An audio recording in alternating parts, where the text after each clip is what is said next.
Well, good evening and welcome to the Kansas City Public Library. I'm Henry Fortunato, Director of Public Affairs, and this is our program on how to have the most excessive Christmas ever. Actually, that's not true. I'm sure you all know, in fact, I think we even played it a few minutes ago. As the Andy Williams song goes, for many people, this is the most wonderful time of the year. I regret to report that I am not one of those people. This is not to say that Ebenezer Scrooge is my hero, or even that I don't like the idea of Christmas. Rather, if I can be up close and personal, I just don't like what Christmas has become. A festival of consumerism, consumption, mass merchandising, and over-the-top indulgence, on top of which we all contribute to our yawning trade deficit with China. It doesn't have to be this way. As St. Louis-based author and low-tech guru Eric Brende puts it, during the holiday season, we should encourage people to be present instead of focusing on presents.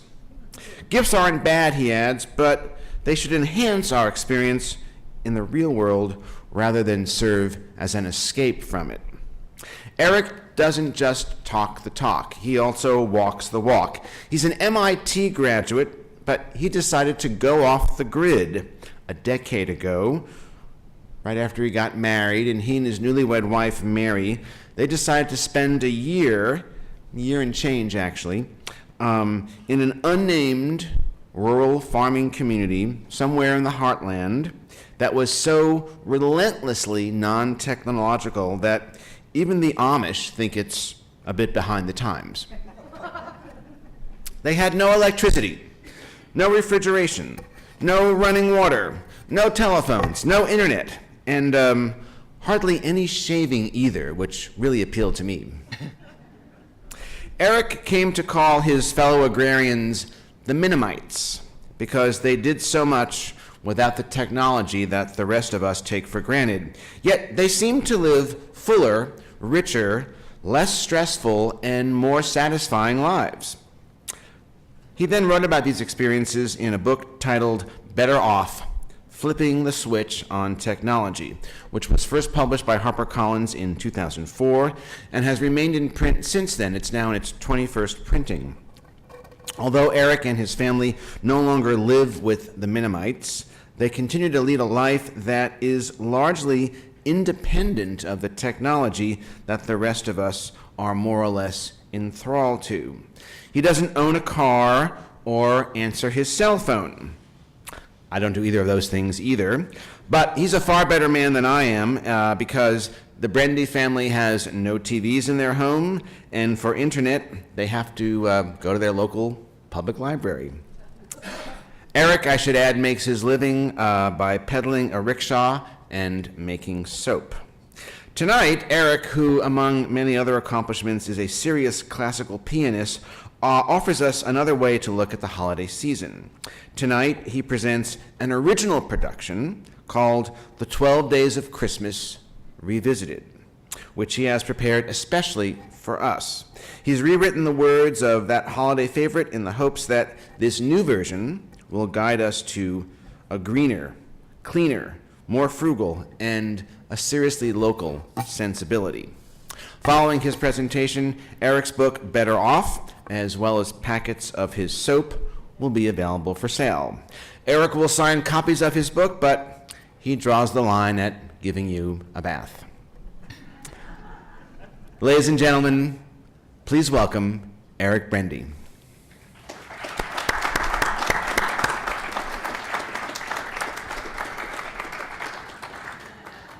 And this is the most remarkable entrance we have ever had at the Kansas City Public Library. Sorry, I was running a little late. And the great thing about bicycles is you don't have to worry about parking. All right.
I have some disturbing news. Someone is trying to steal Christmas, and it's not the Grinch. Santa. Well, or at least the department store Santa. You know, the all-American mom and apple pie Santa that makes our economy go around? It's actually become hard to say whether Christmas, as Henry said, is a religious holiday or a festival in honor of the gross domestic product. There is now even a semi-official measurement, economic measurement, of the encroachment by commercialization on Christmas, and it's known as PNC Bank's Christmas Index. The figure is up 6% this year. It's now $24,431. This is the amount of money it would take to buy all of the gifts listed in the old song, The 12 Days of Christmas.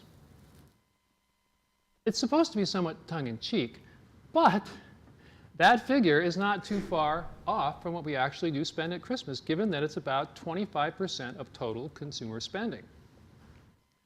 Now, I find something additional strange here.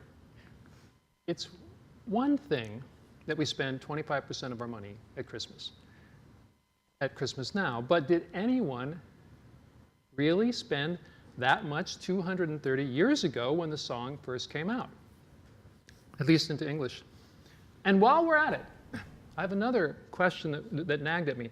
Did anyone really give those presents, including the partridge in the pear tree and the 9 dancing ladies and that kind of thing? Well, I checked.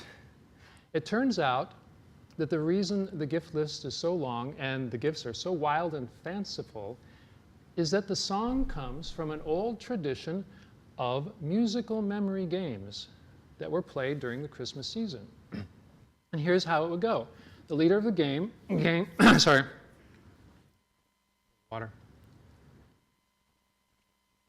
The leader of the game would make up a nonsense verse and then have the players repeat it back. Then he'd add another verse, and so on and so on.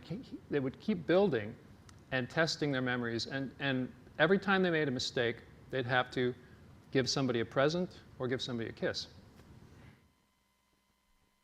But anyway, after digging around a little bit, I discovered that the real message of the song, The 12 Days of Christmas, is almost the opposite of what PNC Bank seems to suggest. It's not about giving each other material gifts, but about enjoying each other's presence in a mostly non-material way, using song and quick wits and humor. And with this realization, we find ourselves a step closer to the real meaning of Christmas. Christmas, as we all know, is traditionally understood as the celebration of God with us. Now, whatever your understanding of God may be, it's your ultimate reality. It's that without which you wouldn't be here. It's the ground of your existence. And if I might make a pun, then Christmas and this song is not really about presents spelled with a T, but presence spelled with a C-E at the end. Doesn't necessarily mean we shouldn't give gifts, but perhaps the gifts we give should reinforce, not take away from, our experience of reality on each other. So, the challenge at Christmas is to find ways to become genuinely present. How do we do that? Well, singing a song together is one good way.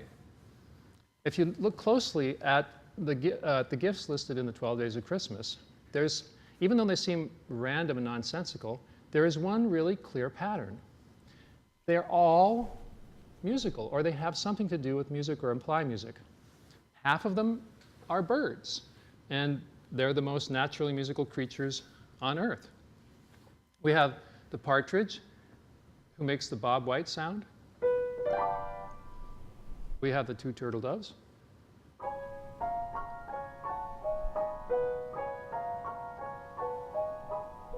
We have the 3 French hens. With a cluck cluck here, we have the 4 calling birds.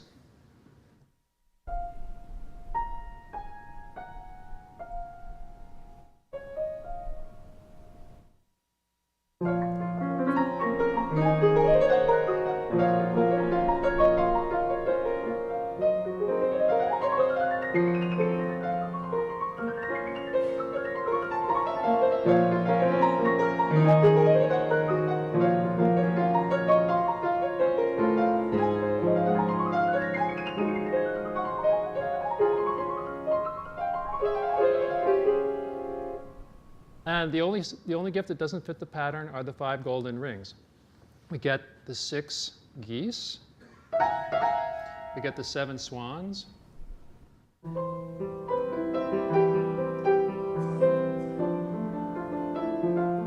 get the 8 maids a milking. With a moo moo here, we get the 9 ladies dancing.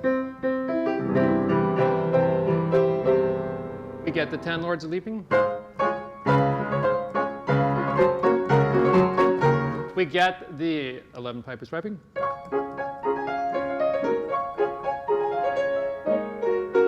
And we get the 12 drummers drumming.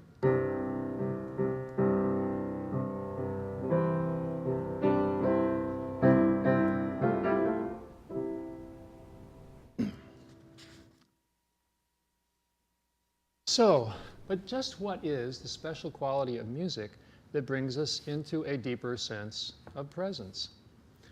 I don't think it's a coincidence that Christmas has inspired more music than any other holiday in the history of the world.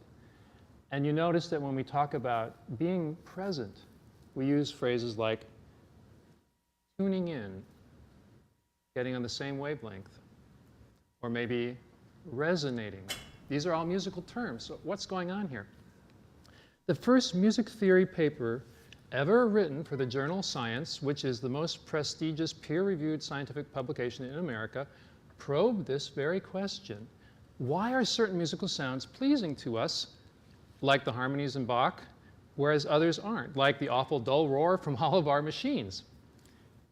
For answers, the paper looked to the grandest of all scientific theories yet proposed. It's called string theory. String theory turns out to be a musical theory, a theory of music. String theory, according to physicist Brian Greene from Columbia, says that when you get down to the lowest particles, what appear to be particles are really tiny little strings, kind of like rubber bands, that operate like guitar strings, and they vibrate at different frequencies. And depending on the frequency they vibrate at, they manifest themselves as one particle or another. So no wonder if music helps us get in touch with the deeper fabric of reality, because the deeper fabric of reality is music. At least the music of a certain inaudible kind. One reason that I personally became so passionate about music, especially in my teen years, was that it helped me become in touch with what my reality was at that point, which was maybe not less cosmic and more hormonal. But so if I was happy, I could play a song happy. If I was sad,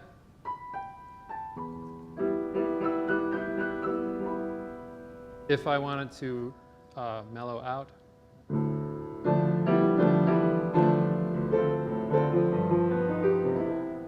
but my dominant emotion was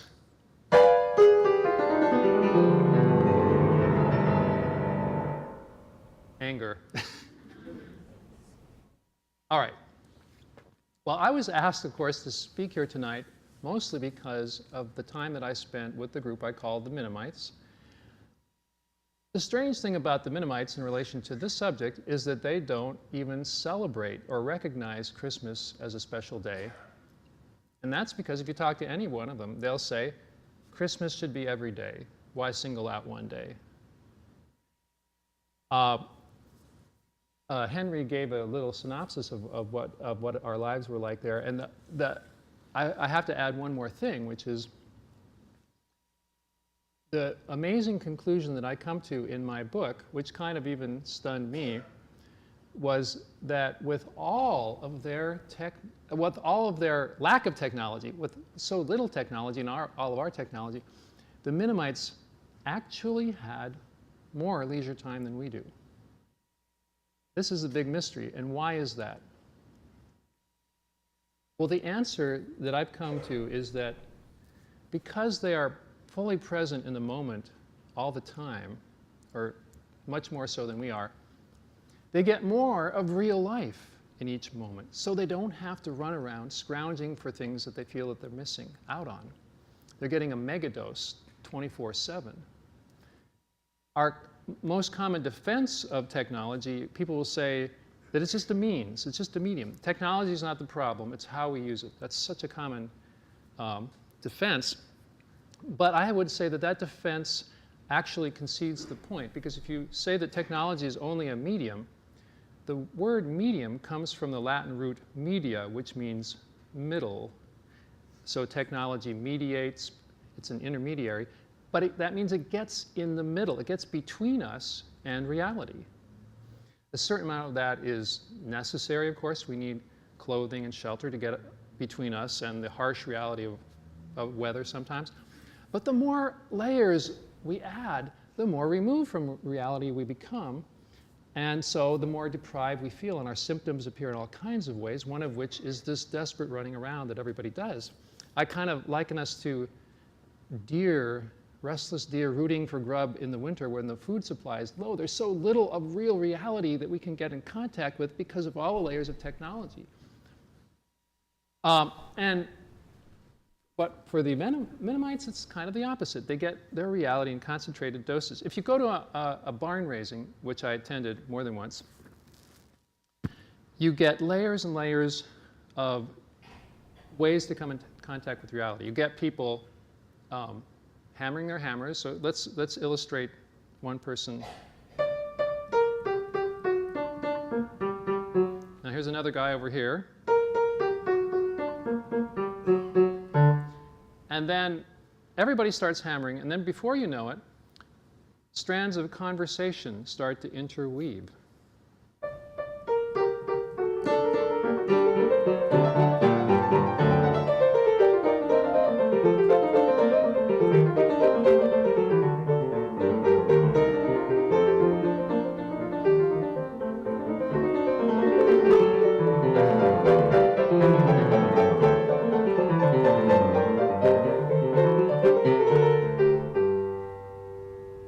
Now, the challenge that we face today is to try to recreate at Christmas, in some small way, the sense of fun and festivity and quick wits and brotherly harmony that the Mennonites experienced throughout the year. To that end, we're going to spend the rest of our time tonight on a little musical fun. We're going to return to the old standby, the 12 Days of Christmas, and turn it back into the musical memory game it originally was. And I'm going to substitute my own gift ideas for the original ones, and in the process, kill two birds with one stone. These ideas, I hope, will suggest gifts more in keeping with the true meaning of Christmas, and at the same time, give us a sense of what it's like to jazz up Christmas. You could take any Christmas carol and add your own new musical verses, your own new original verses to freshen it up, and whether you do the musical memory game or not. But the memory game is what we're going to do right now. All right. I'm going to call down my contestants. Mark Humman, please come on down. You've been selected to be a contestant on The Lyric is Right. Mark is a freshman voice student at the Kansas City Conservatory of Music. In his spare time, he likes to swim, read, and run. Let's give a hand to Mark. For our next contestant, come on down, Sean Pierce. Sean is also a freshman student at the Kansas City Conservatory of Music, and he likes to, in his spare time, likes to socialize, play video games, and travel. Now, both Mark and Sean, oddly enough, oh, yeah, did you give him a hand yet? Okay. Both Mark and Sean are from St. Louis, by the way, and in a freakish coincidence, they know, one of them knows my son Mark does, and this was not planned in advance. Well, let me explain a bit more about what we're going to do. I'm going to give Mark and Sean different challenges. For Mark, I'm going to sing a set of materialistic gifts that are typical of what we give today. For Sean, I will sing a list of minimalistic gifts that I'm suggesting instead. First, I'll go through the first 5 verses of the song and explain whatever meaning needs to be explained. Then I'm going to review them with Mark and Sean. Then we'll cover the remaining 7. And then we'll be ready for the final face-off. So pay close attention, Mark and Sean. Remember, it's all about fun, so no pressure, no pressure. Okay. All right. Now, the biggest challenge actually is going to be for me to remember my own verses. You can take a seat. Make yourselves comfortable. I'm going to be doing most of it now, all right? I actually have to clear my throat.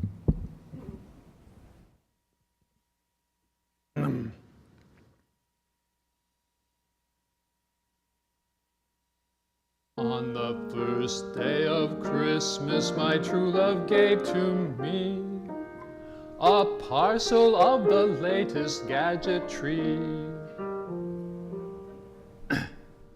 That's the materialistic one. All right. On the first day of Christmas, we're gonna sing. We're gonna wait and do the rehearsal later because when we get to the 5. All right. Here's the minimalistic. On the first day of Christmas, my true love gave to me the pleasure of her present company. On the second day of Christmas, my true love gave to me 2 turtlenecks. Now, I checked my bottom bureau drawer recently, and there were about 12 sweaters in it. Every year I got a sweater for Christmas. Unfortunately, these kinds of presents merely add to a surplus of things I already have rather than giving me something I truly need. Now, if you look in my cubby hole by the back door, I have 6 thermal gloves for the right hand. So, on the second day of Christmas, my true love gave to me 2 thermal gloves and the pleasure of her present company. Now, not everyone needs to give each other thermal gloves, of course, but let this idea stand for gifts that meet our real needs rather than adding to an excess of stuff we already have. I saw another example of this in the news. A preschool teacher discarded all the manufactured toys he had in his preschool room and just gave the kids cardboard boxes. And they went from having short attention spans to having much longer attention spans and building creative cities and working with each other. So not always do we just need the mass manufactured stuff. We need to think about what we really need. All right. On the third day of Christmas, my true love gave to me 3 French fries. I know we don't give each other junk food on Christmas. Oh, actually, we do. We do, because if you look at the typical store-bought chicken, it comes from a factory farm, and it has all kinds of stuff you don't even want to know pumped into it. And the way it's fed makes the meat not really nearly as good for you as it would be if it were out in the wild. On the third day of Christmas, my true love gave to me 3 free-range hens. On the 4th day of Christmas, my true love gave to me 4 calling smartphones. Let me change that one. On the 4th day of Christmas, my true love gave to me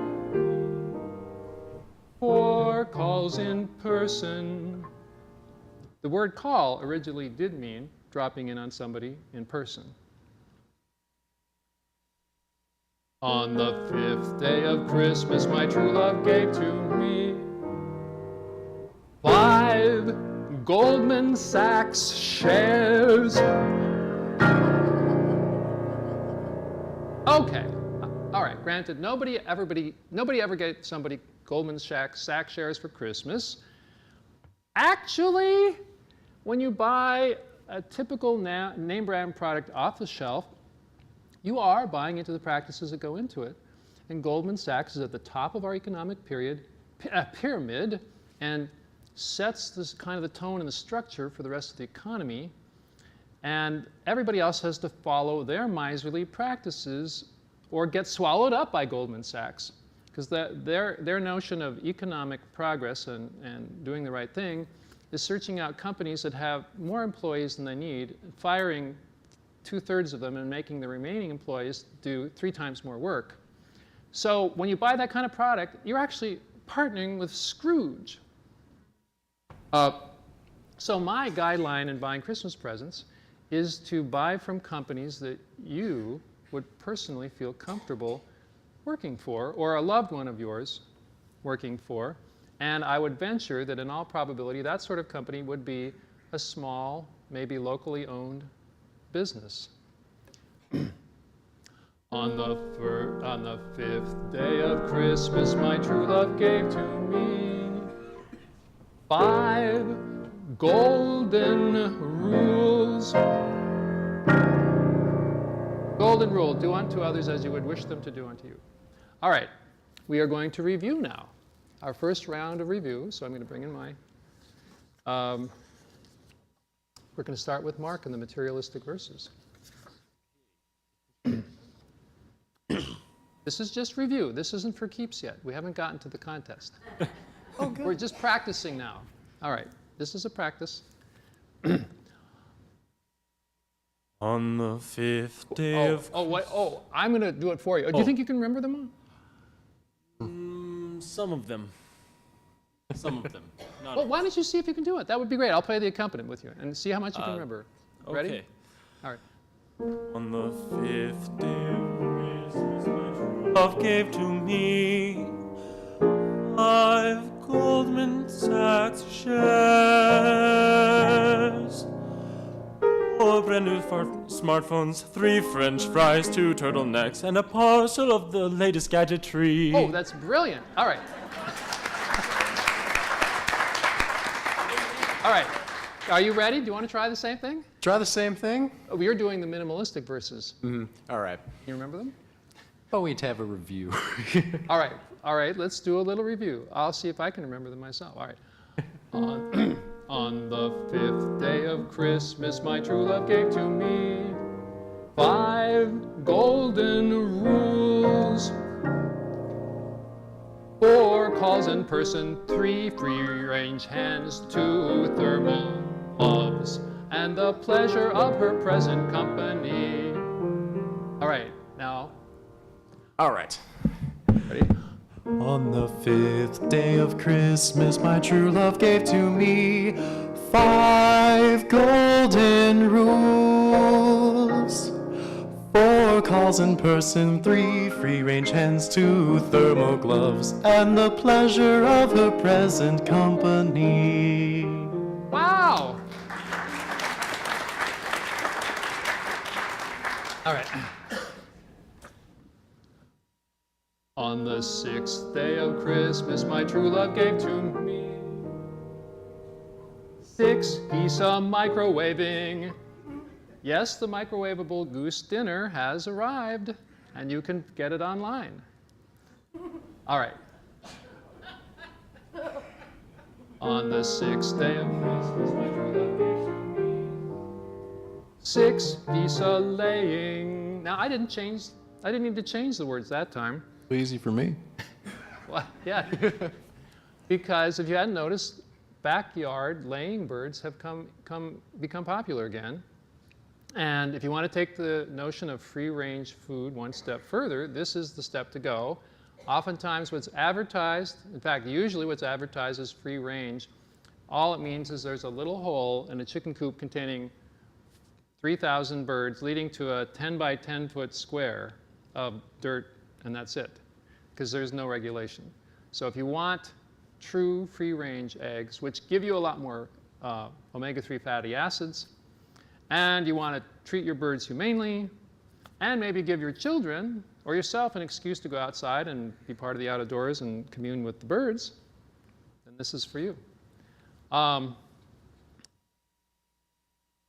the seventh day of Christmas, my true love gave to me 7 stairs a-stepping. The stair stepper and other exercise machines, it's an ever popular Christmas gift, but they're a symptom of the fact that we don't have exercise built into our regular routine because of all of our labor-saving devices. And if I would nominate one device that we should minimize the most of all the other ones, it's the automobile, because it comes between us and the exercise we need when we're getting from here to there. And obviously, if you live far, far away, it's hard, but if you live closer in or consider moving closer in, it's very feasible. And that's why I brought this special bike. This is my semi-recumbent bike. If you do a lot of biking, it's a lot easier on the lower back, and it's a lot more comfortable, and it's not that much more expensive. So afterwards, if people want to see me demo it outside, you want to try it, I'll let you try it. All right.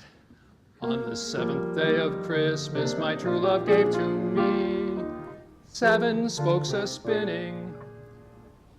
On the 8th day of Christmas, my true love gave to me 8 maiden voyages. Another popular gift is going on the Caribbean cruise during the Christmas holidays. But talk about a way of escaping from the here and now. So what I nominate instead is, on the 8th day of Christmas, my true love gave to me 8 Midwest winters. I think that the problem with the winter is not that there's horrible howling wind and snow. It's that we aren't willing to oftentimes learn to enjoy it. There's a way to enjoy it. You get a fire in the fireplace, crackling fire, read a book, and you hear the howling wind outside. And the howling wind has a certain kind of music to it.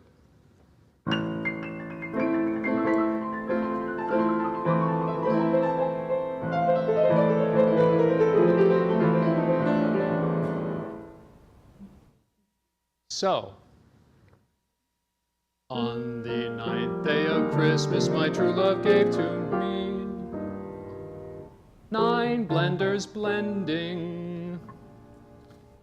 Now we're talking about upper body exercise that we could be getting if we would cut out some of the labor-saving devices. On the 9th day of Christmas, my true love gave to me 9 cleavers dicing. I especially like to cut things by hand because I'm a soap maker. And there's this kind of delicious release that you get after cutting 100 bars of soap. You know how many frustrations you can get out? So, on the 10th day of Christmas, my true love gave to me 10 iPads typing. The iPad is kind of conceived of as a maybe a cleaner, greener, neater kind of way to read books. But if you look at the environmental footprint that goes into the manufacture of a single iPad, that's equal to estimates range from 100 to 250 books. So you're not really saving that much for the environment. Plus, you're introducing a lot of gee whiz distractions that keep you from being present and keep you from homing in on the moment. So, on the 10th day of Christmas, my true love gave to me 10 presses printing. On the 11th day of Christmas, my true love gave to me 11 debts a deepening. In the traditional song, if you added up just one item a day in today's dollars, it would come to $2,600. That's if you do one item a day. The most expensive item would be the swan is $1,000. A dancing lady, according to PNC Bank, is $700. Now, but in the materialistic Christmas so far that we've listed, one gift per day comes to $3,000 and change. But that doesn't take into account certain hidden costs. The medical costs, for example, of not getting exercise. In the United States, the per capita cost of medicine is $8,000. That's $8,000 per person spent across the board. It's almost double what any other country does. And I think that that extra half that we're over everybody else is mostly because of our sedentary lifestyle, junk food, and leading to obesity and all kinds of other things. So let's add another $4,000 to take half of $8,000. So we're up to $7,000. Then the cost of the automobile is something like $5,000 a year. And if you calculate your time driving the automobile, which most people spend about 2 hours a day in the United States in a car, let's say count that as $15 an hour, that's another about $5,000. So we're up to about $17,000. Now, the alternative Christmas that I'm proposing costs only $575, and most of that is just for the bicycle. On the 11th day of Christmas, my true love gave to me 11 fortunes leaping. Did you hear that? It was 11 fortunes leaping. All right. Now, on the 12th day of Christmas, my true love gave to me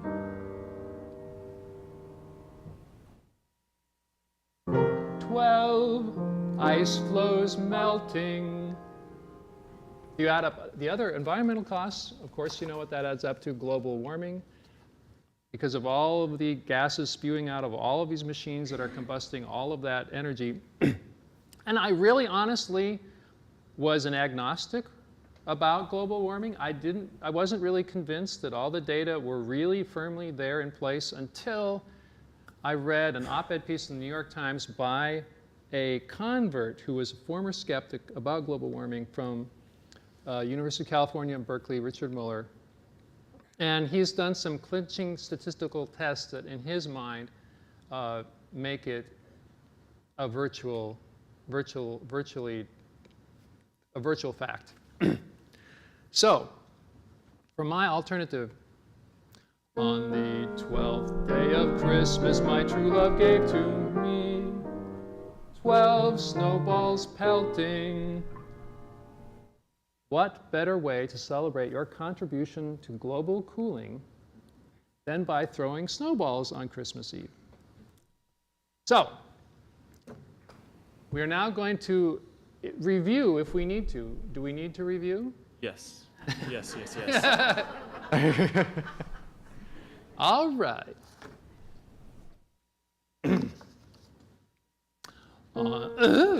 I need it.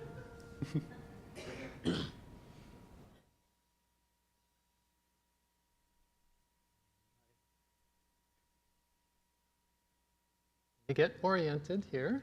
This is. All right. We're going to start out with the materialistic Christmas, and we are going to move down the list. We're going to do it one time through. I will sing it for you. Okay. And I think I'm going to do it without the piano because that'll make it go more smoothly. All right. On the 12th day of Christmas, my true love gave to me 12 ice floes melting, 11 debts a deepening, 10 iPods typing, 9 blenders blending, 8 maiden voyages, 7 stairs a stepping, 6 geese a microwaving, 5 Goldman Sachs shares, 4 calling smartphones, 3 French fries, 2 turtlenecks, and a parcel of the latest gadgetry. Oh, I need my scorekeeper. We're getting into the final standoff here. Again, no pressure. This is all in fun. There's nothing riding on this. Oh, except I didn't mention the prizes. Oh, there's prizes. The prizes. The winner of the contest will receive his choice of one of the following. a tube of chamomile lip balm.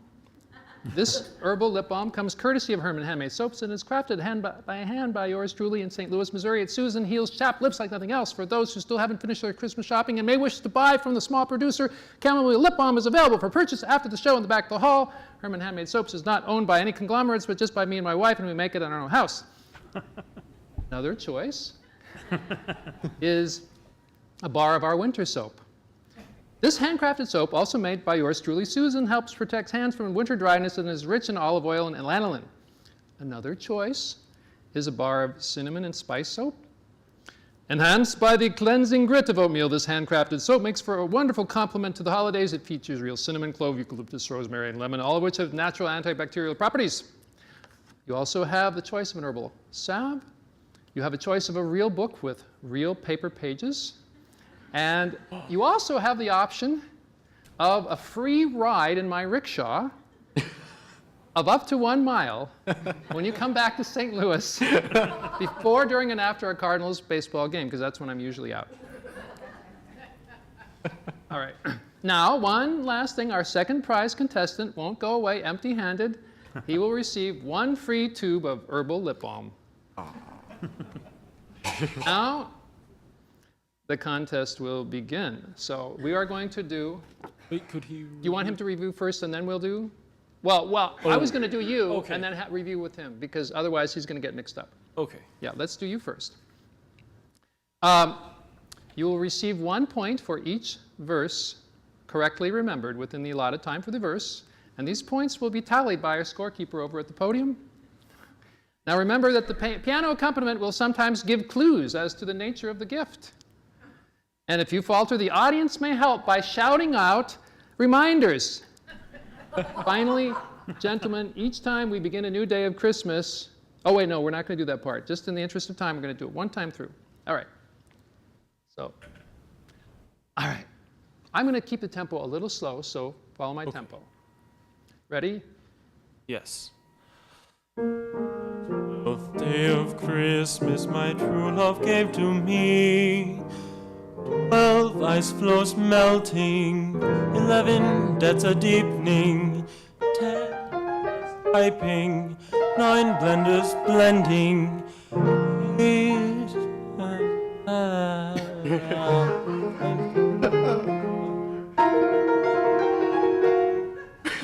5 Goldman Sachs shares,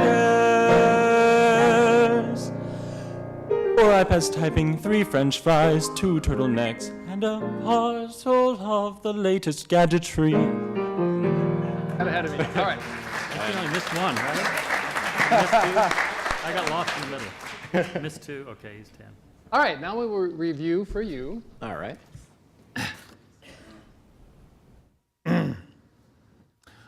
On the 12th day of Christmas, my true love gave to me 12 snowballs pelting, 11 fortunes leaping, 10 presses printing, 9 cleavers dicing, 8 Midwest winters, 7 spokes a spinning, 6 geese a laying, 5 golden rules, 4 calls in person, 3 free-range hands, 2 thermal gloves, and the pleasure of her present company.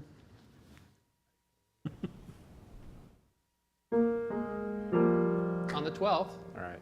Ready? 12th day of Christmas my true love gave to me. 12 snowballs pelting, 11 iPads typing.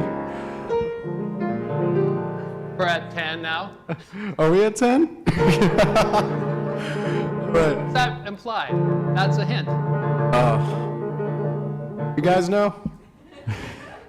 10? 10? All right, let's go to the next one. We're at 9 now. All right. Now leaving. Now here's a hint. For 8. 8 Midwest winters. Yes. 7. 7 spokes a spinning. 6 geese a laying. 5 golden rules. 4 green. 3.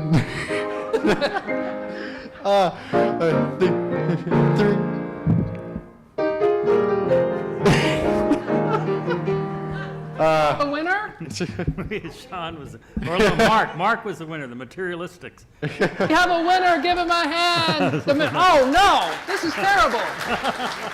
Materialistic. All right, I wanted to add my closing thought, which is now, somewhere when we get towards the end of the 12 days of Christmas, we come to, and we have a choice here. You in the audience can choose which one you prefer. On the first day of New Year's, my true love gave to me obesity and ADHD. Or, here's the other choice. On the first day of New Year's, my true love gave to me 12 steps to full recovery.